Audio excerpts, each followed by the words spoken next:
Short story. She refused to touch any man until the rancher collapsed into her arms. She never touched any man, not a handshake, not a brush of the fingers, not even the casual passing of something from palm to palm. Not since that night, the night the world taught her that trusting the wrong man could cost you everything. So when people in the small Wyoming town spoke about Alara Hayes, they always whispered two things. She's the best healer around. And she won't lay a finger on a man. But on a cold autumn evening, long before the sun disappeared behind the mountains, something happened that forced her past every fear she spent years building like armor. A horse galloped toward her little cabin, wild and frantic, reins flapping, and slumped across its back was a man, unconscious, barely breathing. Alara froze. Her heart hammered, her breath trembled, because fate, it seemed, had a cruel sense of timing. Before we continue this powerful story, the narrator's voice softened. Make sure to like, share, and subscribe to Kindness Stories Archive, where every story reminds us that kindness still matters. The horse stopped right at her doorstep, panting hard. The man's boots scraped the ground, and Alara felt the weight of a decision she never wanted to make. Do I help him? Or do I run? She approached slowly, cautiously, telling herself to stay calm. Then she recognized him, Jace Carter, the quiet rancher who lived miles away, a man known for fixing everyone's fences but never asking for anything in return, a man who always tipped his hat politely from a distance, respecting her boundaries without a word.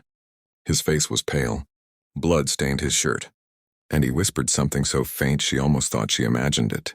Help. Her throat tightened. Her fingers shook. For the first time in years, she reached out and touched a man. He collapsed into her arms completely. She didn't even think about her fear. Instinct took over. Compassion replaced memory, and she dragged him inside, doing everything she could to keep him alive. As she cleaned the wound on his ribs, her breath hitched. It wasn't from fear.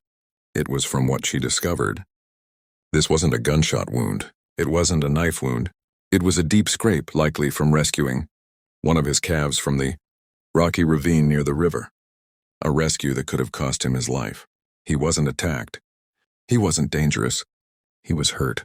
Because he tried to help something weaker than himself. And that's when Alara felt something crack open inside her chest. After hours of tending to him, Jace finally stirred awake. His voice was hoarse. You saved me. She swallowed. Someone had to. He blinked at her hands, still resting on his bandage. Thought you don't touch men. She stiffened, pulling her hands away gently. It's complicated. Jace smiled faintly, but there was no judgment in it, only gratitude. And something else, something soft.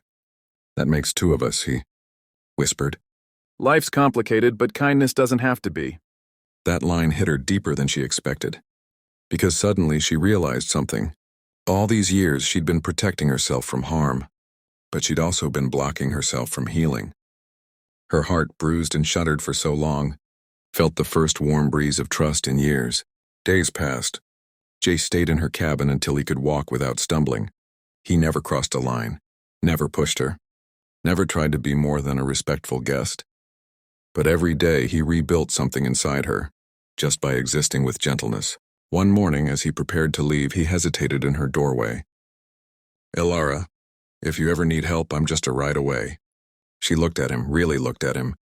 A man who meant well. A man who never took more than he gave. A man who collapsed into her arms and somehow helped her stand again. She surprised herself when she stepped a little closer. Her voice was a whisper. Maybe you don't have to ride so far next time. Jace's eyes softened with a warmth she hadn't seen in years. What she expected next was awkwardness, or pressure, or some emotional weight she wasn't ready to carry. Instead, he simply nodded, tipping his hat with that quiet respect he always had. No rush, he said gently. Healing takes time.